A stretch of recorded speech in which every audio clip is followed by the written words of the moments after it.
but I started working in a record shop that was owned by Paul Davis from Circulation. Yeah, so I worked with him, and obviously this was vinyl, so we were making money with the vinyl, and that was when kind of vinyl died down. We shut the record shop, and I was left a kind of little bit in the wilderness a little bit. So in '99, I started working in a strip club, and then I was there up until lockdown when COVID hit. So that was 20 years I did the strip club.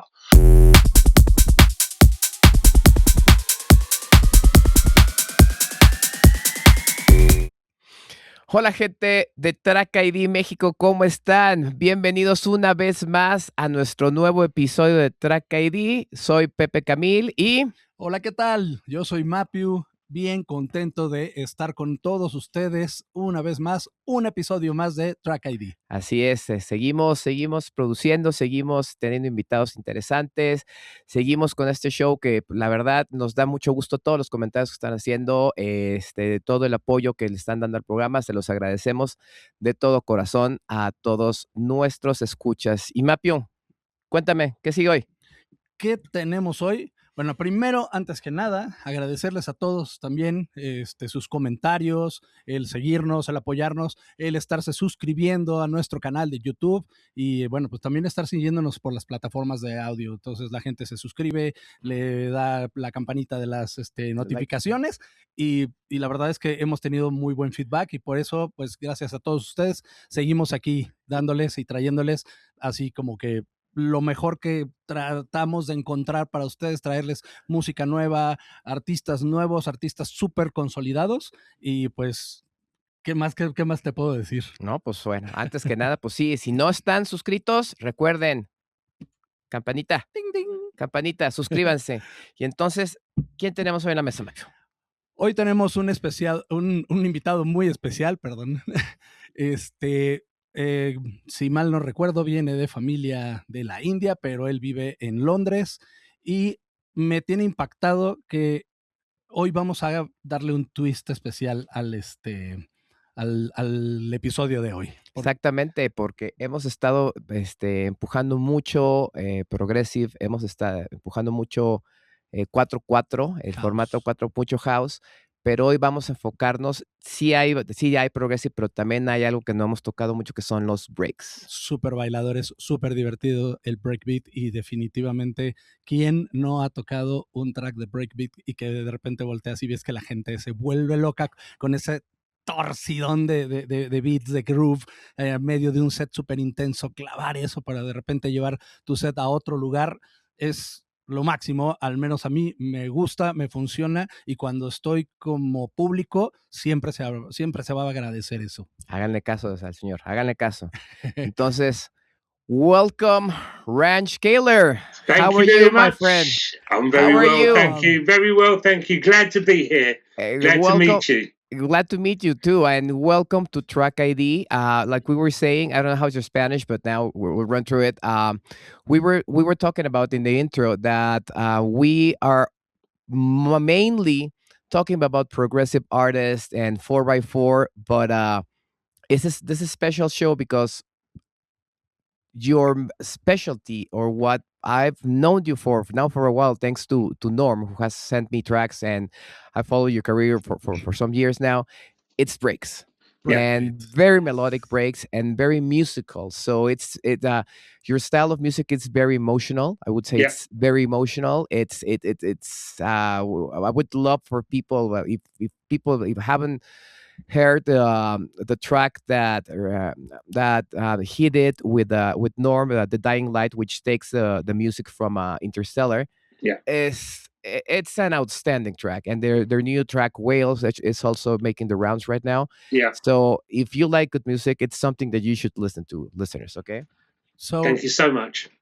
Let's begin. So Ranj, please tell us and tell to our audience a little bit on how you started producing and DJing. Well, I've been a DJ since I left school. So I actually started 1986. So I'm an old man. So 1986, I started DJing every weekend, working in the mainstream type of clubs. Okay. Towards 95, from 94, 95, one of the clubs I worked in, we took it underground. And that became sort of like a big dance club in the area, you know, at the time. Unfortunately, in 96, the club burnt down. All right. Okay. So I was a little bit left. So I started working. I was doing a little bit of DJing here and there, but I started working in a record shop that was owned by Paul Davis from Circulation. Okay. Yeah. So I worked with him, and now we're best friends. We speak to each other most days. You have a remix from him from one of his last tracks, correct? Yeah, I've done a couple. Do you know what? My memory is so bad. Like I said, my age. But we've done a few. We've done a few together. But when we were in the shop together, you know, I got to know lots of people, Peace Division, all the people from that kind of era, tech house kind of, you know, used to come to the shop a lot. And then we started making music together. We did a few bootlegs of some like Kate Bush bootleg and an old techno track, Charles B. Lack of Love, an old Chicago track that kind of blew up in a little way. We did a Michael Jackson Thriller bootleg, a dub kind of thing, which was really good. And then so this was about 2002, 2003. And this was vinyl, so we were making money with the vinyl. And that was when kind of vinyl died down. We shut the record shop. And I was left a kind of little bit in the wilderness a little bit. So in 99, I started working in a strip club. And then I was there up until lockdown when COVID hit. Okay. So that was 20 years I did the strip club. I did no producing. I always thought about producing. But I procrastinated. I always had a bit of self-doubt, and I really wanted to do it so much that I was scared that if I started doing it and I didn't know how to do it, I'd be devastated. So I procrastinated for 30 years, basically. Okay. When lockdown hit and the clubs closed, I thought, right, I've got this time. I'm going to learn Ableton. Okay. That was in March of 2020. By July 2020, I was kind of making a bit of music, and just for myself, just to keep myself, you know, occupied. I sent it to a friend of mine just to see what he thought. I didn't know. He sent it to a label. The label then got back to me and said, "We really love it. We'd like to sign it," which was absolutely shocking to me. Because I only literally started teaching myself 3 months before. So and they said, "We want to release it in the next couple of weeks." So that came out. And then on the back of that, I had 4 Candles get in contact with me that asked me if I had any music for his label, Keep Thinking. And I had another label, Arrival, emailed me from the back. And I made those. I had a couple of tunes. I sent them both. They both released them. And it kind of snowballed from there, really. And it's been quite a bit of a ride for the last 6 years, really. It's been unbelievable, to be honest. I've had about 150 releases now, and I'm doing tons of remixes. I'm working with other producers. I'm working with Cass from Cass and Slide. You know, we're working together. And we had him at the show. He was, I watched it. I watched it. A second guest, I think. Yeah, and it's kind of taken off. And I've had Digweed play my music. I've had, you know, Hernan play my music. Even I've had like Francis Kevorkian play my music and Pete Heller play my music. So, you know, I started doing a few bootlegs just to get my name out. I did a Kate Bush bootleg, which kind of blew up. And I did a Sade one that I did a promo with Steve at SMP3. And the name just grew. And now I'm getting lots of offers to do things like this and music with people. And it's quite, I feel like I'm going to wake up soon because it's been such a, it's like turbo boost for the last 6 years. It's unbelievable. So, and that's where I am now. So that's how I started, really. So, but when do you believe? Because you were saying you were DJing, and then you did another job at the club, and then when did you say, okay, I gotta try music, or how was the spark Right. that made you said, okay, F it, I'm going to grab Ableton, I'm going to start producing. And did you get any musical training, or did you have any previous musical training, I or had and zero. how are you juggling that with now being also a producer and DJ? How are you juggling that? Well, the producing has completely taken over. I was a serial resident DJ at different venues. That's how I made my living. Because of the way London club life has gone now, those residencies have disappeared. So I'm just doing guest DJing now. So the producing has kind of taken over what I did for DJing. Okay. But basically, what it was back in 2016, I always listen to music. I always have the music that I play for my work, but I always had my personal music, which the progressive, the breaks, the electronica, and this is my stuff that I used to listen to in cars. I used to do mixes for myself, just for myself to listen to in the cars, to keep me sane, because I have to play the rubbish that I have to play at the residencies, just to keep me sane. That's right. The So Barbie girl, yeah. well, not as far as that, but pretty close, pretty close. Pretty close. Yeah. Maybe an Armand Van Helden remix of Barbie Girl. Yeah. So to make it more interesting, yeah. Yeah. So so I always had a love of music and always studied music, like not studied music theory, but studied the music I was listening to. Listening to the different things, and constantly driving in the car, because I used to have a 2-hour commute every day. So that was the time I used to, listen to music in the car. Yeah. So 2016, I had a particularly good year financially, and I had to spend, to keep my tax bill down. So I thought, okay, I'll buy myself an iMac, I'll buy Ableton, and I'll buy a Push 2. So that was in 2016. I literally switched it on. I switched on Ableton. I looked at it. I played around with it for 10 minutes, and I went, I can't do this. Switched it off and didn't switch it on for 3 years. Okay. So it was just gathering dust, So it was in lockdown, and I thought, right, I can either sit down and watch the news all day, or I can do something with my life. So I decided to turn on Ableton. I thought I'd try. And after half an hour, I had a resemblance of a track. And so the way I taught myself was literally trial and error.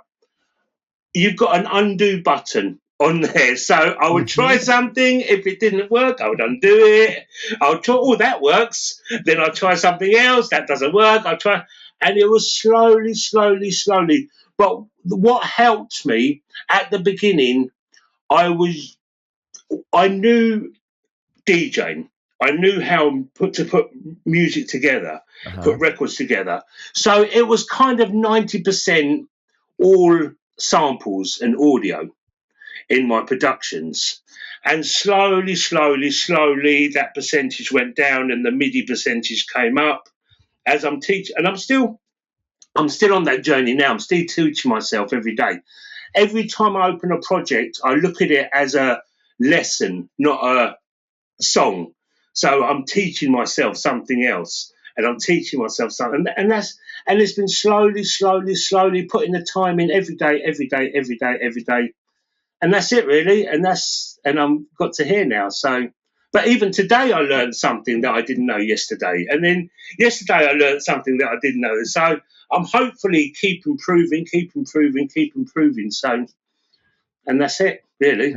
Do you have good mates that help you produce, or I to get where you get tips? I don't know, maybe Well, Paul, for I've got example, Paul, or I don't know. yeah. Well, me and Paul, like, we do talk to each other because he does it as well, and yeah. I mean, I tend to try and learn by myself. I think you learn best by making mistakes.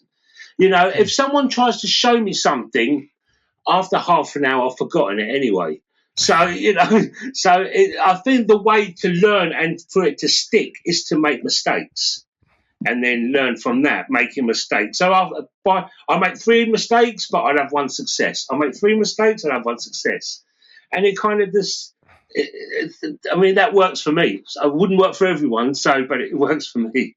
Uh, It's a learning curve. It's yeah, but It's exactly, it's a that's the learning curve. definition of the learning curve. Yeah, Correct. Yes. yeah, totally. And I'm literally quarter of a way round. I feel I'm not even halfway yet. I'm still on that journey. So Yeah, well, I think most of the people should do the same like you know, because sometimes there's a bunch of DJs playing a lot of tracks, but it's but I think, and I think I said the same some episodes ago, but I think the production is is going to talk about you more than your technique when you're playing yeah, music. So I think the production skills are the most important part when you are taking kind of serious yeah. this career. No, So absolutely, so absolutely. I totally agree. so let me pick up something there. You were saying that your production speaks about yourself. Okay. Yeah, yeah, Yeah, it's speaks about you. So how would you translate that to you, Ranch? Ranch, Well, how would you would say how does what does your music say about you? well, I will only make the music I want to hear. So a lot of people, they make music they feel like other DJs want to hear, like a certain DJ sound, or like to cater for the night. But I don't really go clubbing anymore. I spend a lot of time in the car.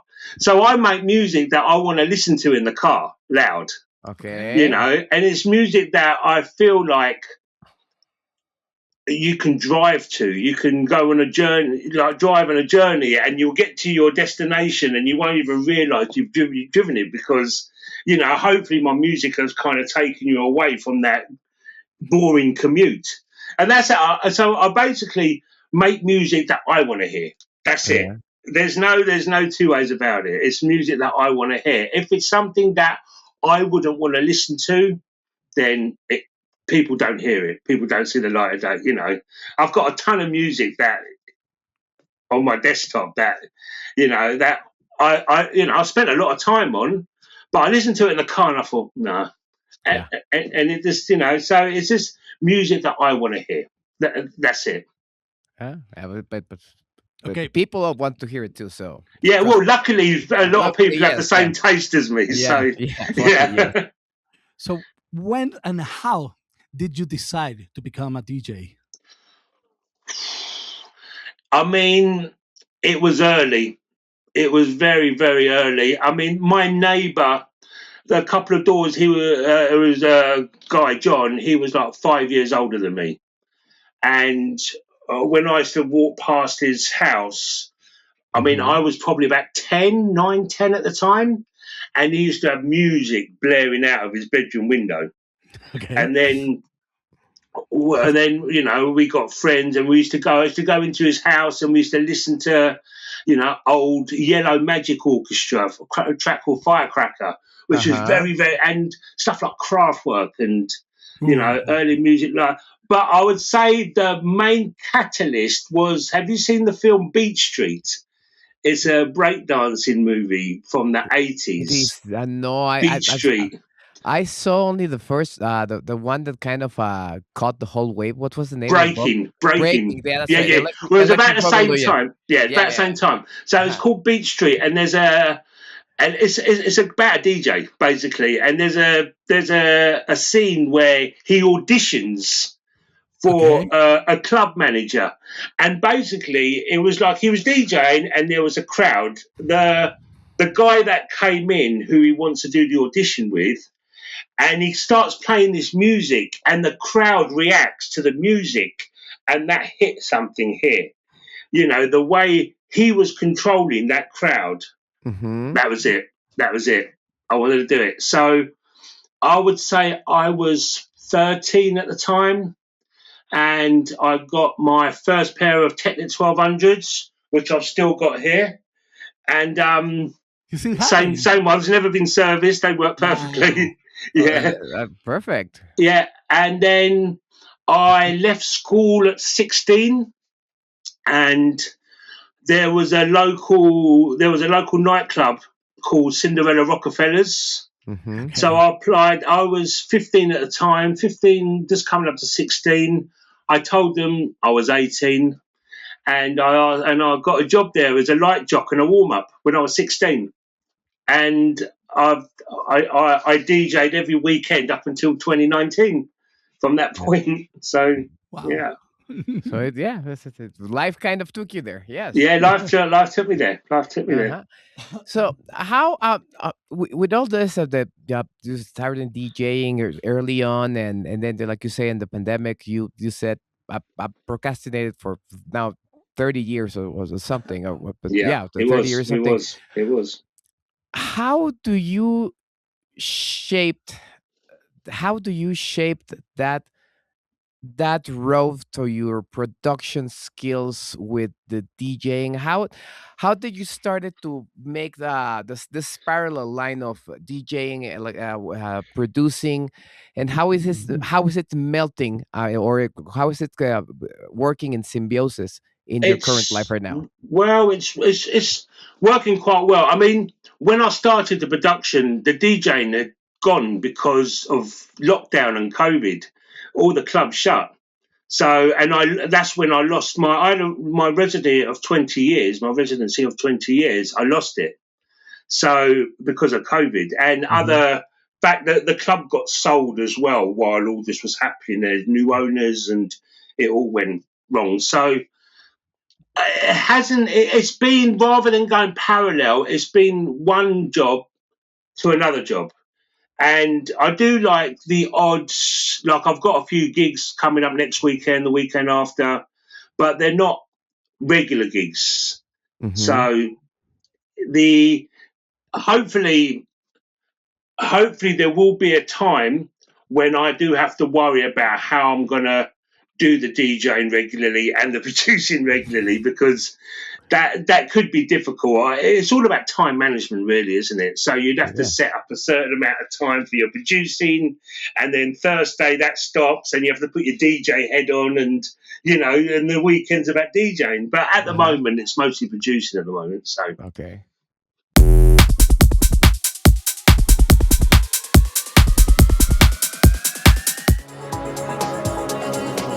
What I'm telling you about that. Yes, like emotional, atmospheric. It's very atmospheric, yeah. It's very electronica. It's such a lovely track. Jarre? Yeah, something like Jean-Michel Jarre influenced. Could be. Could be, no? Yeah. So, a winter of discontent. Tell us about it, please, Raj. Well, this was from my friend Alexander Church. One of my favourite labels, actually, Configurations of Self. I've done a few remixes for him, and every now and then he'll WhatsApp me and send me the parts, and can you do a nice deep remix for me? And I'm okay. And so he always likes it kind of atmospheric. He particularly likes the atmospheric stuff for me. So I just used the parts I had, and I didn't add too much of my own sounds with this. They're more or less his sounds. I just put my beats to it. So it was actually an enjoyable remix. It didn't take long. It took me, I think, a couple of days to do. And that sounds quite lovely. Yeah, it came together quite nice, actually. Wow. Well, you hear it first on Track ID.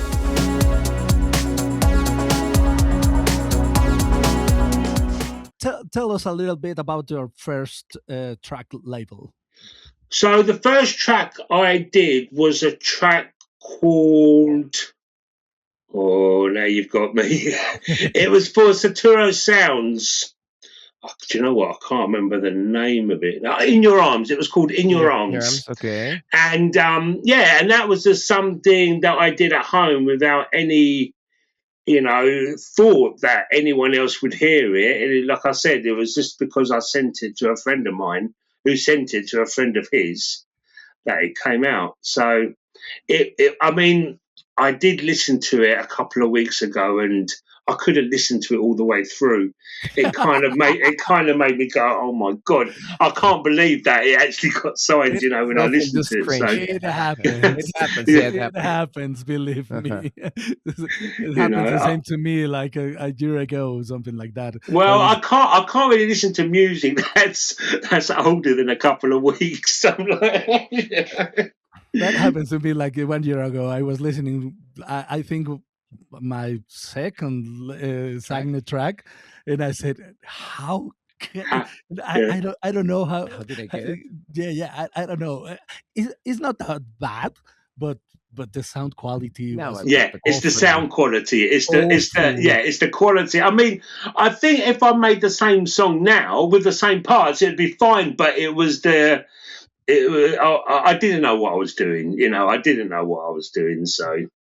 But the universe loves me because someone up there is helping me. Definitely, there's always the first break. Yeah, indeed, and I think it's pressed on vinyl. Yeah, well, the vinyl. I mean, I did have some vinyl out, but they were just bootlegs I did with Paul Circulation. Okay. So that was, and that was he kind of took the reins on that because I didn't know what I was doing. Obviously, I'd never really did anything like that before. So I've got a remix coming out next week on vinyl though, which is the first one under my name. So that's congrats. Yeah, on which label is this? That's on Gem Recording. It's an old track by Tonto's Drum. What was it called? My memory, honestly. But that's coming out on Gem Recordings next week. Next Friday. Yeah, congrats. Congratulations. And that's got a circulation mix on it as well. So. Oh, congrats! Yeah. Yeah. Circulation. Yeah. Totally a legend. Yeah, it's a great. It's Paul, but we're trying to get Paul into the show also. So Paul, I'm sure he will. I'm sure he will. If you're listening to this, we are looking for you, Paul. Hey, Raj. What I love, I mentioned this at the beginning of the show. What I love about your productions is it's your breaks. It's your break stuff. So it's melodic, it's emotional, and if you ask me, you were saying that you don't listen to music that it's like, I don't know, 2 weeks old or something.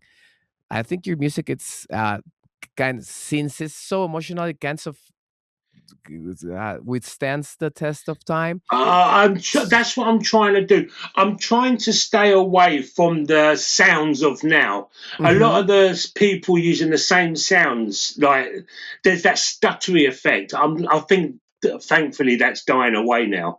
But you've got that melodic house techie stuttery effect that everyone was using, and I want my music to be able to be listened to in 10 years, 15 years.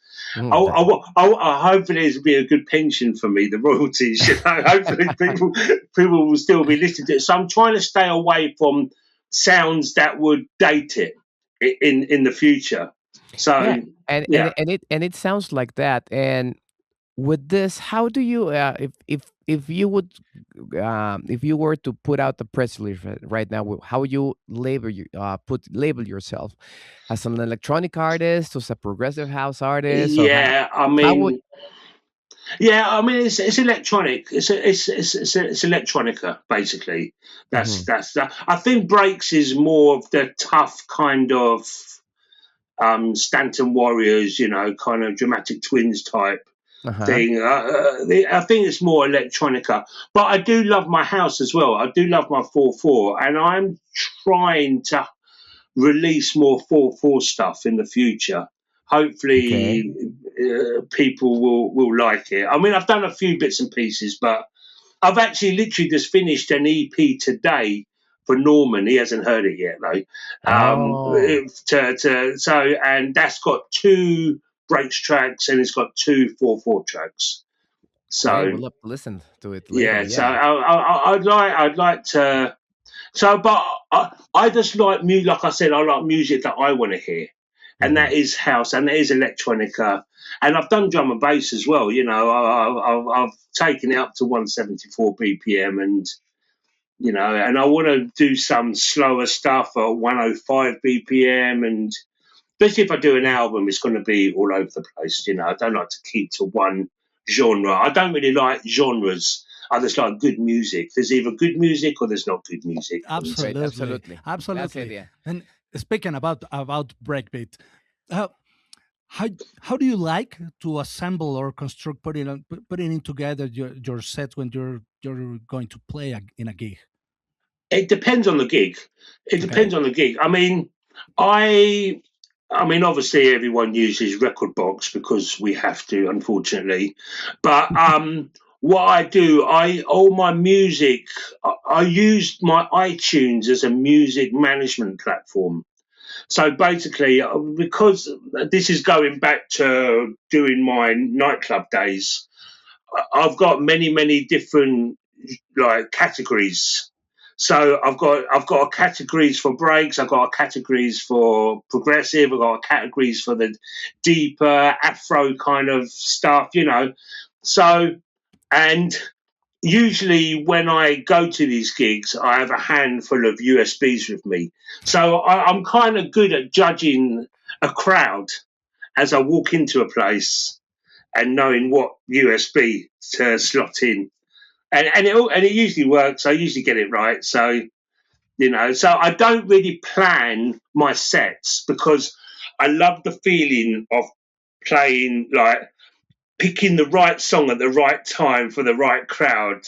And that feeling is better than anything, you know, seeing the crowd. And I don't think you can get that with planning a set. If you write down the set and the order, you're not going to get that. It's not as fun, is it? You know, when you're playing music from the heart and picking the right tunes at the right time. So nothing is planned. I just have different playlists with different sort of categories, and I pick and choose from that and do it live, really. I don't plan, no.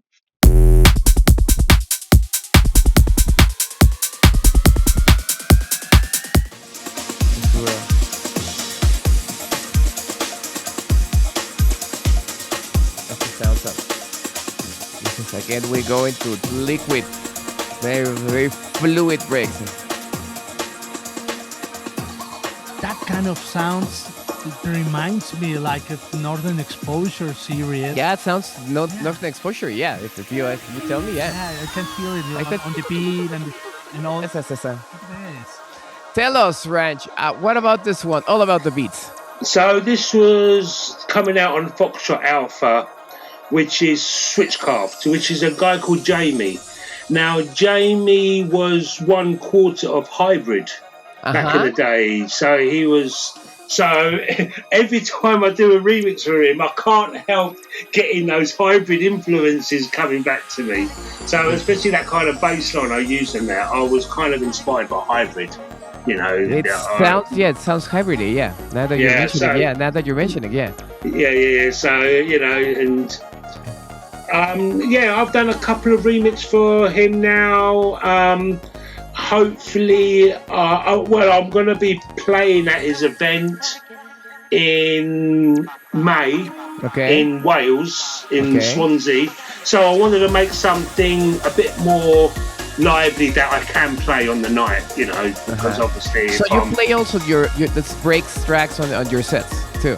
Well, I usually play 4/4 when I DJ, but a lot of people are asking me to do a break set because I'm kind of known for breaks. You know, I make breaks, but I play house, so you know, I do. It's a little bit out of my comfort zone playing breaks in a live. But I need to get out of that comfort zone. This needs to be played out. I mean, Yeah. it sounds lovely. Yes, absolutely. It's all Well, about I've done the that just to play it, so yeah. Yeah, it sounds lovely, and you heard it, people. All about the beats. Only here on Track ID.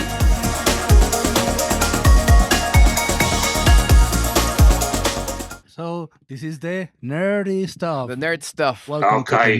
Welcome to the nerdy stuff. Okay. I am a learner myself, so be gentle with me. This is great, and as we're listening, you're totally involved in this Ableton Live environment. Yeah. So I really want to know which is your favorite technique or kind of effect plugin or chain you really like to use when you're making your music. I don't use plugins. Everything is Ableton stock. The only plugins I use is Valhalla for reverb because it's unbelievable. The best reverb Amazing. in the world. Yeah, I didn't like the reverb on Ableton Live, and I use sometimes Analog Lab on Arturia. On Arturia? Yeah. But that's it. Everything else is stock Ableton sounds. I'm literally just teaching myself now all about wavetable on Ableton and shaping my own, and it's the scope of what you can do in that is actually incredible, you know. I've even made it like a re-space out of it, like a really growly, and you can make like floaty pads, and so I tend to start. I mean, with remixes is different because you get the parts, so I put the parts in and then play around and see what comes out.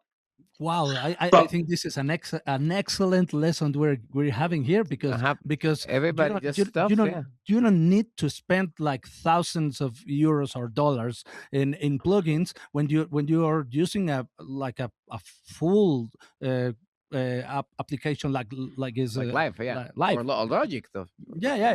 It's unbelievably what you can do with just Ableton is actually unbelievable. You know, when you really get down into it, and then you've got all the different other sort of audio effects, like adding a little beat repeat here and adding a little chorus here, and you can just warp and mold these sounds. So that's what I'll do. You know, I'm an early starter. I usually start I'd like to be on the computer at 5 a.m. So, you know, and because that's when I'm more creative in my head. So at that time of the morning, I've just had my first coffee. I sit down, I open Wavetable, get a little syn wave, and just start molding and just start experimenting and start doing a little bit, adding this a little bit, and then before you know it, you've got a basis of a track. So then I'll go and get a breakbeat, stick a breakbeat in there, and just let it flow out, and before you know it, you got music, and that's my process really. I let it flow. I try, like I said, I try things, undo, it doesn't work, undo, you know, or that really works, that doesn't work, you know, and this, and before I know it, I've got the music is never planned. It's like it evolves from this little wavetable sound. Yeah, but for what you're saying, your go-to synth is wavetable in Ableton, right? Correct. Yeah. Right. Yeah. And what about your drum programming? You do it all. You use loops, or how do you rely on that? I sometimes use loops. I got like a pack of. I've got a collection of loops that I've collected, and also I've got a collection of loops that Blake Durrell that sent me. You know, very nice of him. Yeah. So yeah, I just when I found a little something, I'll get a little hat going, a little, and then I'll start auditioning different breaks. If I find something, and then I usually chop it up. I don't keep things the same. So I'll reposition the kicks on it, and I'll reposition the little bits of pieces in it, and before you know it, you've got a break sound that doesn't sound like the original break, but it sounds like a good break. So yeah, Yeah, it's just experimenting. It's never having a plan. It's just experimenting different things, learning different things. And before you know it, you have something that's good to work with. And then, but I always say, getting the body of a track done, that's the fun part. That's the part I like. I always said it's the last 5% takes 90% of the time. Yes. It's that little details at the end of it, and the mix down and getting the mix right, which I absolutely hate doing mix downs. It's getting that balance right, and it's just a little bit of here, a little bit here, a little bit here, a little bit here, and. Well, So what do you I'm not the only one suffering. Of course, yeah. Pick up your phone, Mapio. Yeah. So what do you EQ your tracks and then you send them to master? Or Yeah. I'll EQ. I'll master. I'll mix them down. I try and do it as I'm making the track. Mm-hmm. I don't want to get like a lot of people get their tracks in place and then. But I like to, if I'm working on a beat, I like to get that done first. Mm-hmm. And then I like to get that snare in there. And then what I'll do, I use Dropbox. So I'll get the project. So at the end of every day, it doesn't matter what kind of, how far I've got with the project, I will bounce it down. I'll put it in Dropbox. And then I've got the Dropbox app on my phone. And then I'll listen to what I've done in the car. Okay. So I'll do the car test, but I'll do it on different levels of production as well. So I can instantly hear if that tom is too in your face, or if that snare is too weak, and then I'll just do like that. But sometimes I very rarely go out anymore. So I've got about 6 songs half done that are in my phone ready for me to listen to in the car, and then I'm usually doing about 4 or 5 projects at a time. So,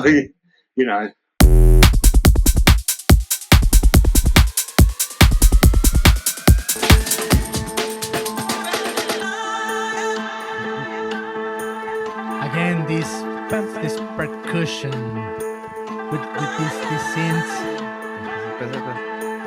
The vocal and then. Yeah, I like that. Wow, yeah. This is great stuff. Yeah, really good stuff. Yeah. This really sounds massive. So, thank you. Richard, tell us about it, please. Well, again, this was from Move Music. Someone that I met through Norman, actually, Joelle. Okay. She's started this label, and yeah, she sent me the part. She said, I've got this track coming out, would you like to do a remix of it? The track is a Afro beat, kind of, with the ethnic kind of singing and stuff, but I gave it a bit of emotion and and something that you could play in a club or a bar, on the radio. No, but the vocal. Yeah, it's so emotional. It's so trippy. Wow, I like that. Thank you. Well, Richard, only in Track ID.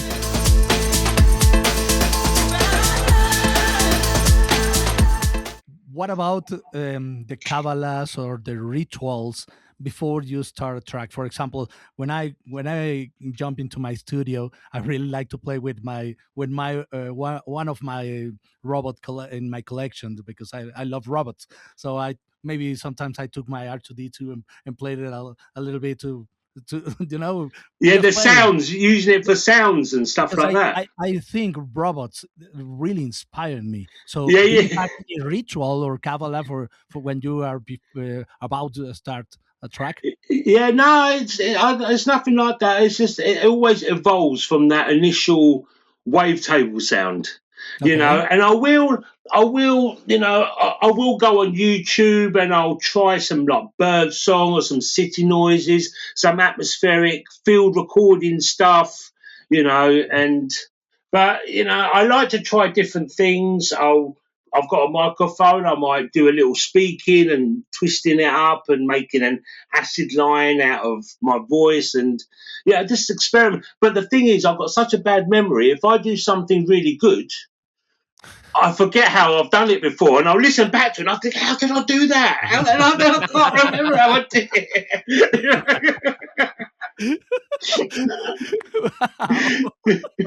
So sometimes you'll get these one-off sounds that I won't be able to do again, Yeah. Count me into, but yeah, count me into. It's happened to me too. So we are in the same team, guys. That's why I'm still laughing about this. Sorry. Wow. So with all this, you are now first most producer, correct? Yeah. I've got I'm getting a lot of remix work, and it's keeping my head above water. And it's for the amount of time I've been doing it, it's pretty unbelievable, to be honest. I never in a million years think 6 years. 6 years. Well, 6 years since I actually started teaching myself. So. And I don't know anything about music theory. I don't know anything about keys. I don't know anything about notes or, when I've tried watching some YouTube videos about music theory, and they might as well be speaking in German because I have no clue whatsoever what they're talking about. So I just keep to my trial and error. Oh my God. So, sorry guys. That's fine. This is so funny that I'm having a great time with you guys. That's good. Can you tell us some of the producing milestones you have achieved on your career? Well, yeah, of course. So I would say that I did, like I said, I did a remix of Sade, No Ordinary Love. Okay. And I would say I don't have it. No, I don't have it. Huh? I'll get it. Do you know what? I don't think I've got it either. I'll have to have it. I forgot I did it. Yeah, I forgot I did it. Yeah. It's somewhere. I'll dig it out. But I did that. I think that was. So if I started producing the March, I think that was around about the November time. About November time. And I know Steve Parry, so I sent him a little message and I said, could I do a little mail out on this? I've got a friend of mine who's a graphic designer to do some artwork, and and I just did it, and I can't believe I had the balls to do it really after such a small amount of time. But that really sort of people really liked it. So Camel Fat was playing it, and great. which was quite blimey. And I kind of knew I was onto something there, So there was that. That was like a milestone. That kind of got my name, talked about a little bit. And then I did a remix. Well, I sent a demo to Norman. And that was, I think that was in 2021, and that was a track called Aim Higher.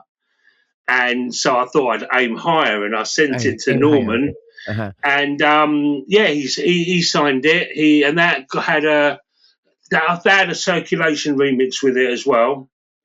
And I did another track, and the B-side was a track called Tangle, which was just a B-side, which was just like a breaks thing.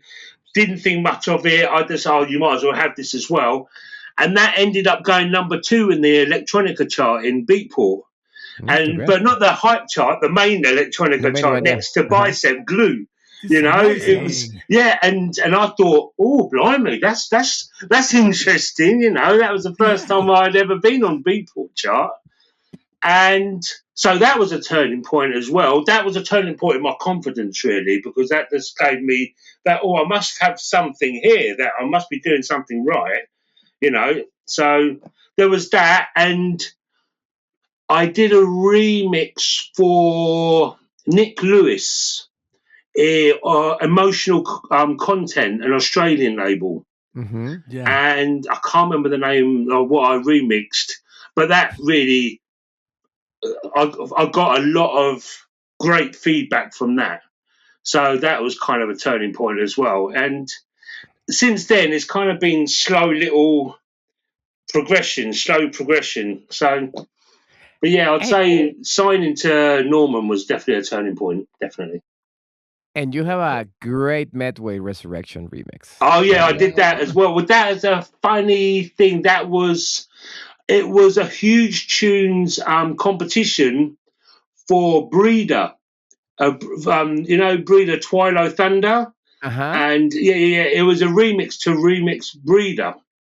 So I did this remix of Breeder, and I sent it off, and a friend of mine, Lee Jordan, who's another break producer, he actually won the competition. But Jerry emailed me and said, we really like this remix. We think it'd make a great Medway remix. If I send you the parts to Medway, could you change it to? And I went, bring me the parts. So yeah, and that did really well. Medway really liked it. Me and Medway are friends now because of it, So yeah, that was a bit of a turning point as well. I must admit, because I was a huge Tunes fan. All the vinyl back in the day. Huge labels. So it was an honor. Right. It was an honor. Yeah. It's a really great remix. Yeah. Thank you. We were talking about this morning. Thank you. I think when did I get it? Was the 24? Oh, it was. Yeah, I think it was end of 23. Yeah, 23 though. 24. Something like that. Yeah. It's a great remix. Yeah. Thank you.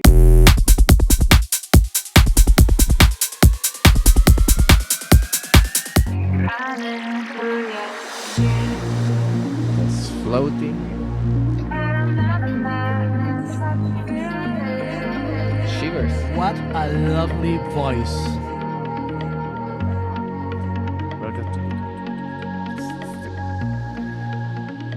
Tell us, Ranj. Shivers. It's sending shivers down the spine. So this is by Anwis and Dave Damage on Dissident label, which is the label of Noel Sanger. Okay, Noel Sanger, of course. Yeah, Noel Sanger's. So he's a friend of mine, and I actually did this remix maybe 18 months ago. Okay. And it never saw the light of day. And I said to Noel, well, what's happened? And he goes, well, I need another mix for it, really. I needed like a 4/4 mix. And I went, do you want me to do it? And he goes, I wasn't going to ask, but can you? Yeah, so I've done a 4/4 version of it as well. Okay. Recently. So I hope that's getting released sometime this year, hopefully. So great. Sounds super lovely too. It's very mellow. It's very mellow. The vocals with the trippy melodies. The bass line, I really love it. Like that. It's great. You heard it here, people. Shivers. Only on Track ID.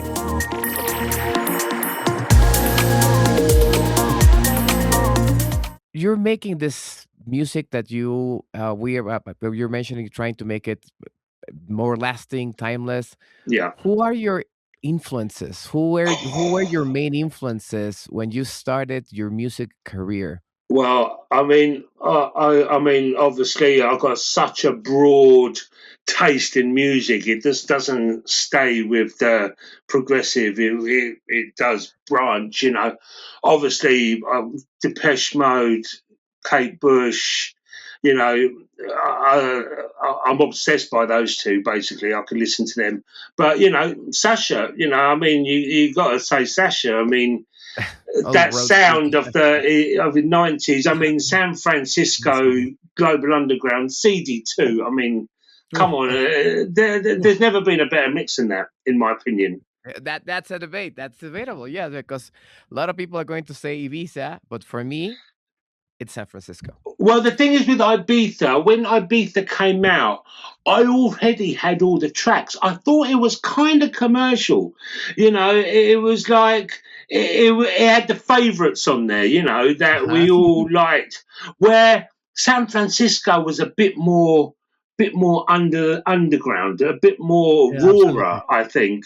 Agree. You know, Punches progressive trance at its best. There's Is Twilight Thunder in that? Twilight Thunder and then the Chain. It's Twilight Thunder and the Chain, and it's met with Resurrection. Yes. It's but it had all the hits, all the tracks that everyone knew already. You know, all the big tunes that everyone knew already. I mean, because I worked in a record shop as well around that time. Because you of course, yeah. You know. Us mortals that we live on this side of the Atlantic. when I first heard it, it's like, Yes. okay, this is like, so that transition on CD1 when you have when the tracks before Quivers, Everything's Not You. Yeah. He kinds of sunks it to the low it, and then he just starts opening the filter, and then he starts getting the beat in. Man, yeah. There is no better. There is no better. There's no better. It doesn't get better than that. And that time, you know, how good was that time? We're so lucky to have that music that was new at the time. You know, it was breathtaking. It was breathtaking. You know, Sasha's narrative is amazing. Mm-hmm. Yes. Yeah, definitely. But the thing is, because, like I said, from 1986 to 2019, I worked every weekend. So I never saw any DJs live. I never saw anyone. You know, so I only knew Sasha because I remember I went to a club once. I was working in a club once. And, you know, every time you work in a club, you end up in someone's house, if you know what I mean, at the end of the night. You know, and I ended up in someone's house, and she had Northern Exposure, and that was my first time hearing Sasha. You know, and it was from then, and obviously Digweed, but it was something about Sasha's psychedelic kind of tendencies that spoke to me. You know, so he huge inspiration for me. But also another inspiration for me is the electro sound of the 1980s. I try and incorporate a lot of that electro from my growing up into my music when I can. You know, it might be a little Easter egg that you would probably hear if you knew it, you know, kind of thing. But so, and going a little bit more deeper in this subject, can you tell us in more about the music that changed your life? Because you said that you don't like genre, you like only the good music. So talking about the whole package, tell us about a little bit deeper about this kind of influences. Oh, it's huge. I mean, my influence. I mean, like, I grew up. You know, when I grew up in the 80s, it was all like electro. But when everyone from my age that were into that music at that time, they kind of went into the hip hop side, Public Enemy, you know, Eric B. Rakim and all that kind of stuff. And I was never into it. And I was more into the freestyle Latin hip hop stuff from New York and Miami and stuff. And, you know, the Latin Rascals, I'd say, is probably my biggest inspiration, you know, with their mad edits and their cut-ups and their, you know, and the way they used to put music together. And I used to remember finding these tapes from Kiss in New York, you know, of the hot, I think it was called Hot Something Mix or something, you know, and where my friends were listening to rap and that, I was more into the singing and the high energy kind of stuff. And it kind of just went on from there. I always liked the same kind of stuff, you know, but that was a huge influence for me, that freestyle from the 80s, definitely, which then turned into, you know, because you had Todd Terry, that was part of that scene, and then he went into the house, and I kind of, at the same time, you know, jumped ship to that 4/4 kind of snary music rather than the breakbeaty kind of, you know. I remember my first Electro? Todd Terry's track. It was I can't remember what's the name of it. Dun, dun, dun, dun, dun, dun, dun, The Can You Feel It? CLS. yeah, that one. Oh, that was my first Todd Terry tracks I have ever heard, and Yeah, I was really amazed. amazed. And Yeah. how he got away with the sample clearance, I do not know, because he's got bits of Batman in there, and Yes, all everything in sorts. there. Yes, correct. Yes. Yeah. But yeah, I mean, and that was how that was how it sort of went to the house kind of side, and yeah, it just.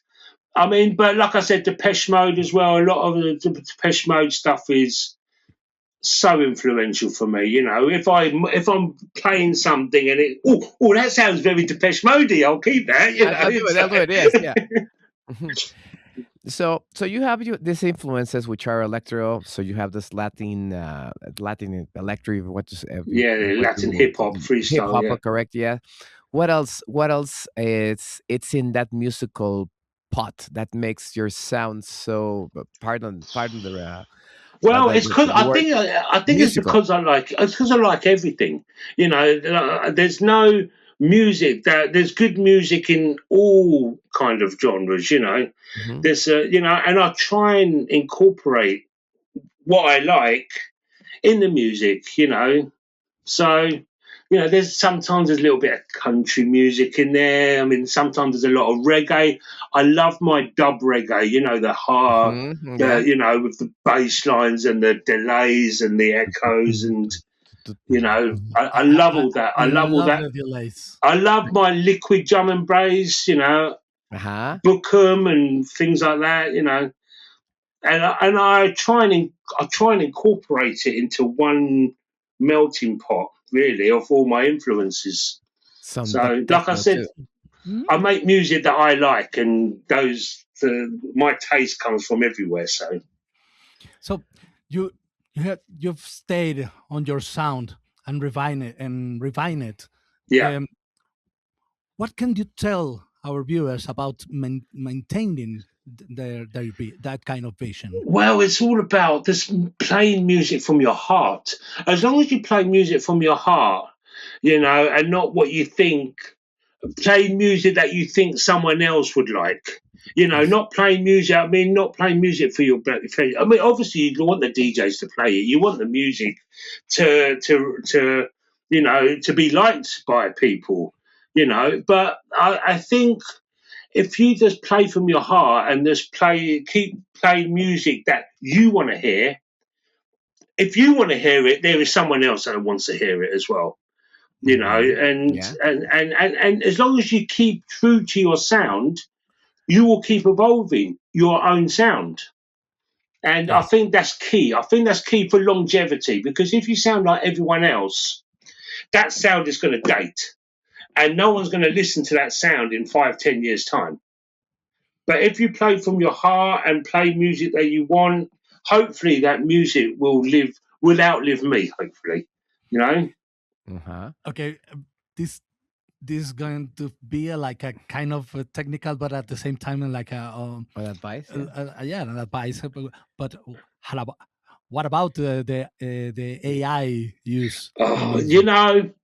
I think okay, it's a difficult one. It's a difficult one because I do feel that we should use all the tools that we have to our fingertips. Yeah. So if you're using AI as part of your production process and you're still making music from your heart and what you like, then that's fine. If you're making music that AI likes and is AI made just from a prompt, Uh-huh. I don't think that is. I'm hoping people will start seeing through it. I have a funny feeling it won't. I've got a funny feeling that the only people that will like real music are people that make real music. I think the majority of the public are not going to care if it's AI or not. I don't Unfortunately. think we can get away from it.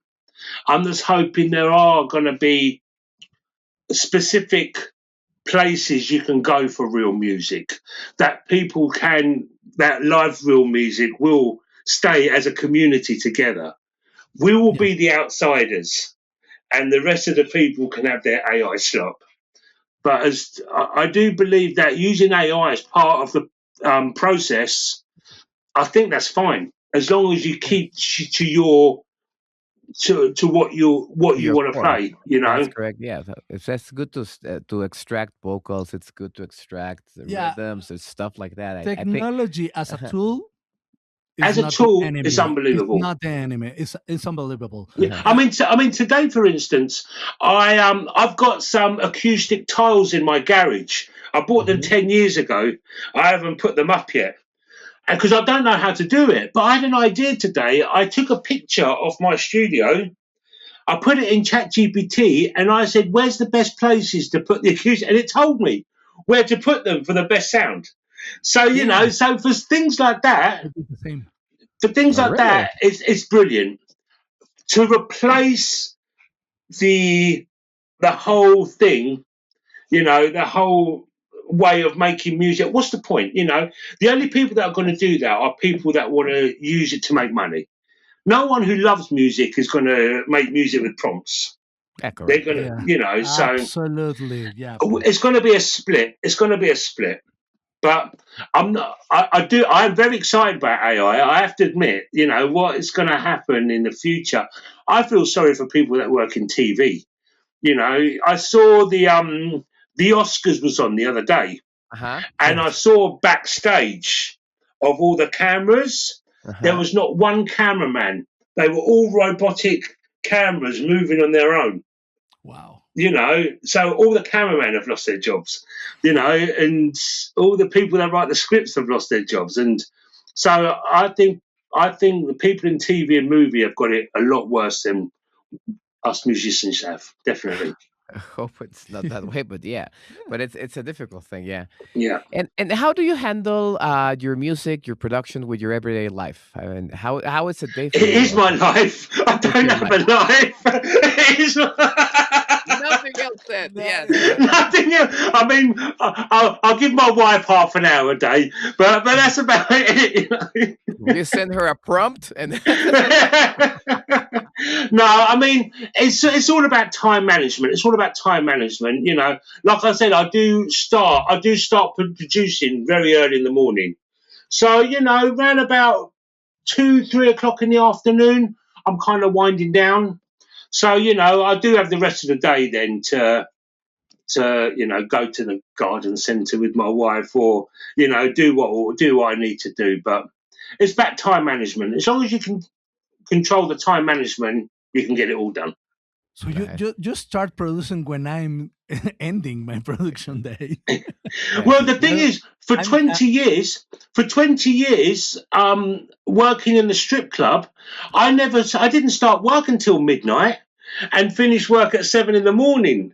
So yeah. I'm kind of, and I did that for 20 years. So now I never knew I was a morning person, but I am definitely a morning person.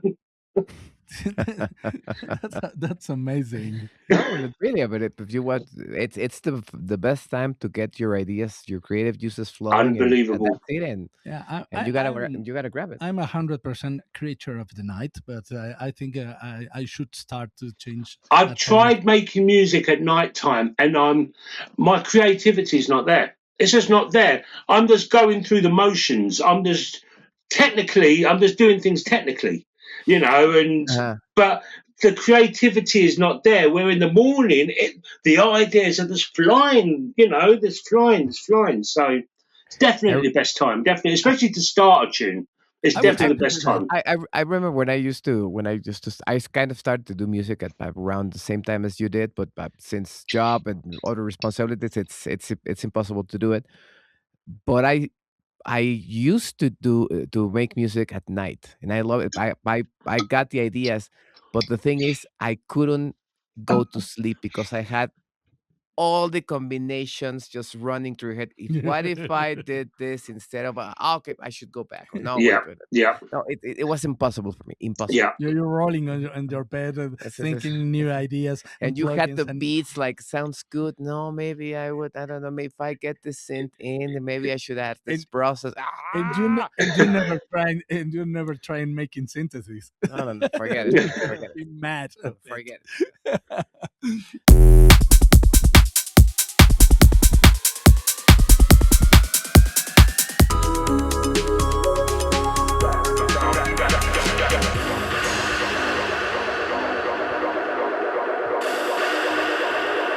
A lot of dub influences here. Yeah. The delay is floating and still floating and floating. No, this is mind effing, eh? This is mind effing. Wow. Can we play the whole? Wow, Velocity. Come on, tell us about this. Well, this is on Norman's stripped recordings. Okay. So the original came out, I don't know, 18 months ago. And I was just listening on the headphones on the sofa. My wife was watching some Bridgerton or something. Yeah. And I had my headphones on and it came up, the original. And I thought, oh, I don't recognise this. This is really good. And I thought, but it was missing something. It was missing something in the beat. So I sent Norman a message and I said, that Suave Monkey track, Velocity, I think I could do a great remix of that. Next day, he sent me the parts. Nice. And that's out on the 7th of May. I know the release date of that one. That's out. So you remember stuff, yeah. Yeah. Keep an eye on this, guys. Velocity here in Track ID.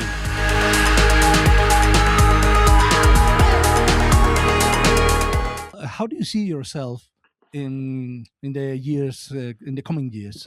Oh dear! If we're still here, you mean, with everything that's going on out there? Well, I'd like. I mean, where I see myself is probably doing the same as I'm doing now. Hopefully, like I've got a few labels that I'm aiming to get for. I don't think I'm at the level yet. So, but hopefully, you know, I'm not far away now that, you know, I can think about approaching these labels. But really, where I'd love to do soundtrack for movies. That's what I'd love to do. You know, to all the emotion and everything, you know. yeah, your music lends to it, yeah. Yeah, I mean, when I'm making music, I'm kind of half auditioning. I'm hoping some kind of producer's going to hear it and think, oh, we'd like him for, you know. So I'd love to do soundtracks. I'd love to produce for other people. You know, I'd love a label to come to me and say, oh, we've got this singer here. Can you produce for her? You know, I'd love to do that, produce for different artists and be more of a, you know, a backroom person behind the kind of, you know, I'm not into being in the spotlight or being naming myself. I'd love to produce for other people. That would be Behind the really decks. cool. Yeah. I have a personal question. Okay. Tea or coffee? Oh, coffee. Coffee. Coffee. Oh, come on, you're in UK. Coffee. Absolutely coffee. Of course, man. Okay. If I don't have my coffee, I can't do anything. Coffee's a must in the morning. It's like But tea is so tasty.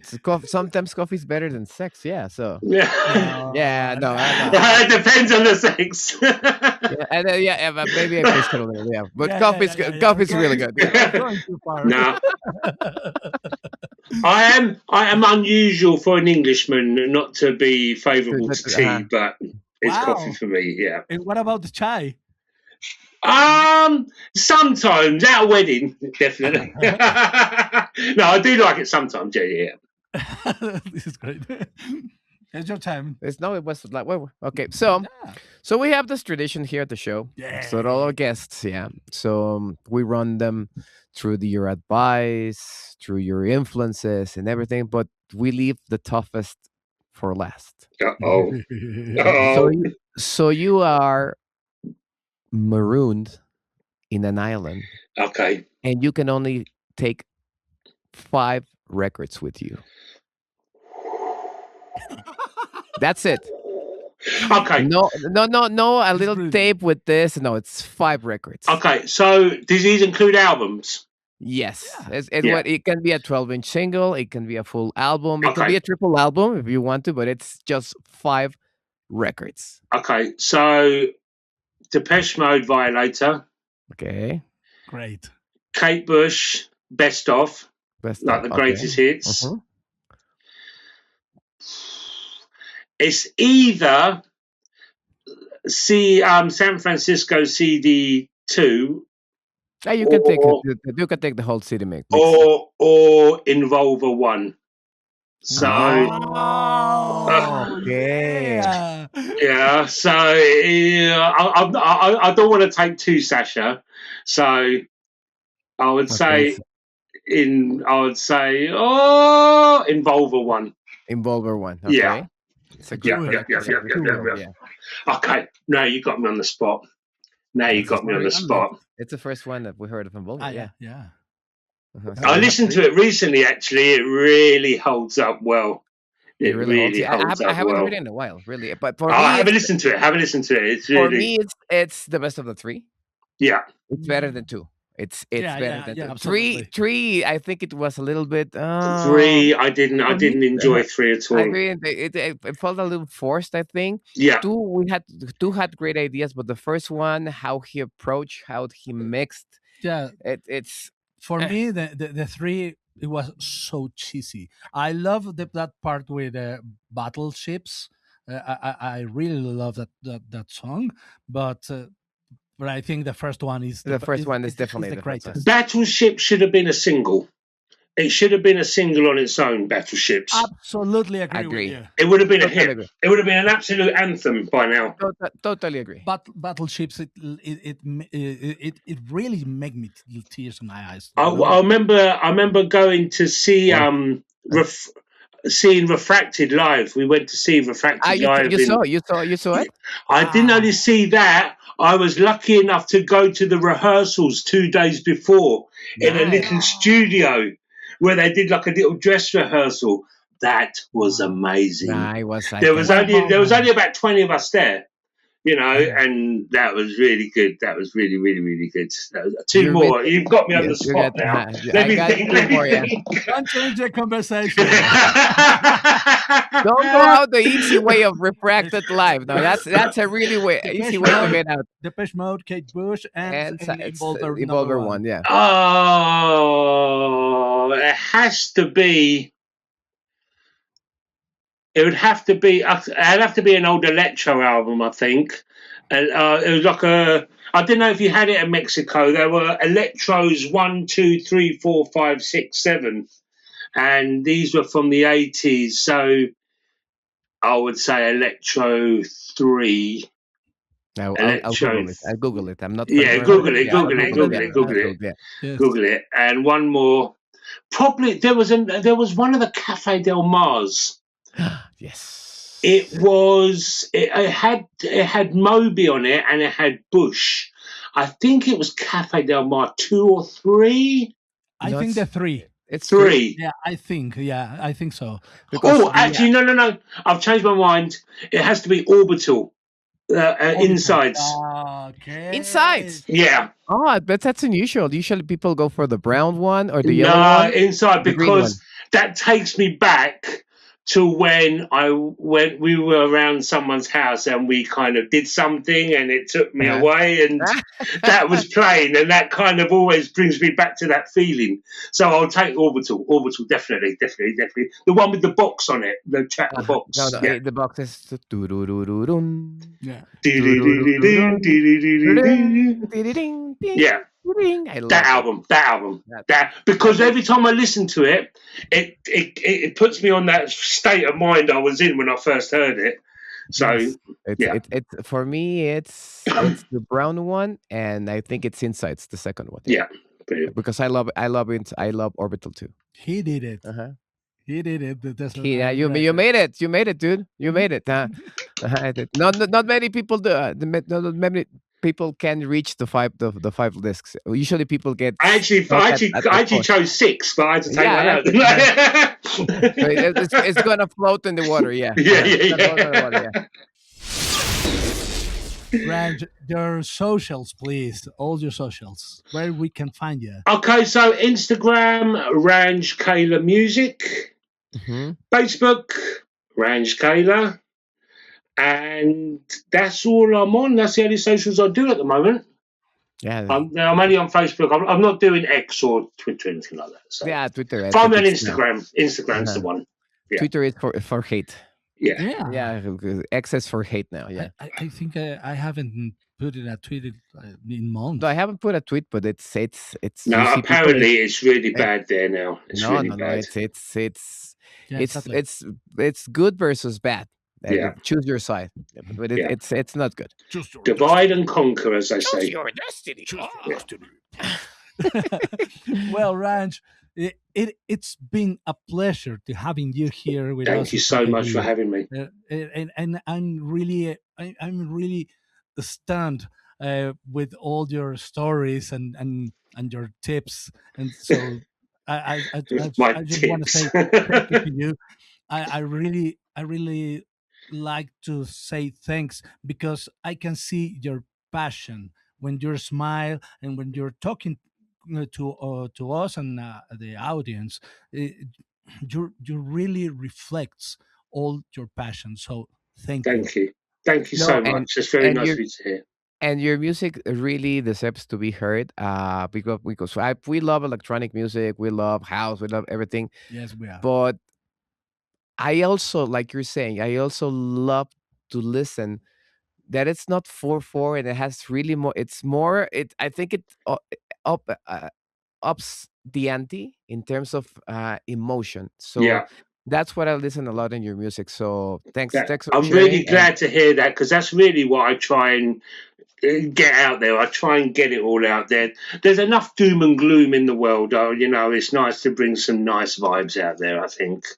And that's what I try and do. Yeah, so thank you for being in Track ID and thank you for being with us and sharing and well, we'll listen to some music some later on, okay? Thank you very much. Thank you for having me. It was a pleasure. Thank you. Thank you. Bueno, gente, muchísimas gracias. Pues aquí lo oyeron a Ranj Kaler. Si no han oído su música, tienen que oírla. No se la pueden perder. Realmente es una música que tienen que oír, es una música que va un poquito más allá del día al día de la electrónica, de los big hooks, ¿no? Es más emocional, tiene ese extra que hace así. Un amigo mío dice que los breaks son coquetones bailadores. Y tiene toda la razón. Y a mí, en cuanto a diseño de audio, en cuanto al tema de producción, es sumamente interesante ver cómo gente, además de Ranj, hay gente experimentando, jugando con sonidos, jugando con grabaciones, samples, loops y demás, que se vuelve algo súper creativo. Y entonces cuando tú lo aplicas en tus sets, puede llegar a sonar, te lo llevas firmo. Así, totalmente. Va a ser increíble un set en donde incluyas algo de breakbeat. Recuerden, gente, entonces, suscribirse, por favor, suscríbanse a Track ID, vean la campanita y ¡ting, ting!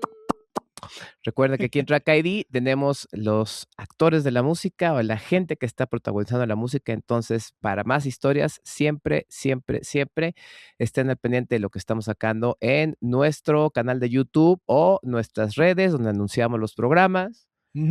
Y síganos en todas las redes, en todas las plataformas, además de YouTube. También estamos en Spotify, en Apple Music, en iHeartRadio. Amazon también, Amazon Podcast, todo eso. No hay pretexto para que no nos sigan, no hay pretexto para que no se suscriban. Y entonces, pues aquí seguimos al pie del cañón. Para Track ID, soy Pepe Camil. Y yo soy Mapiu. Y nos vemos.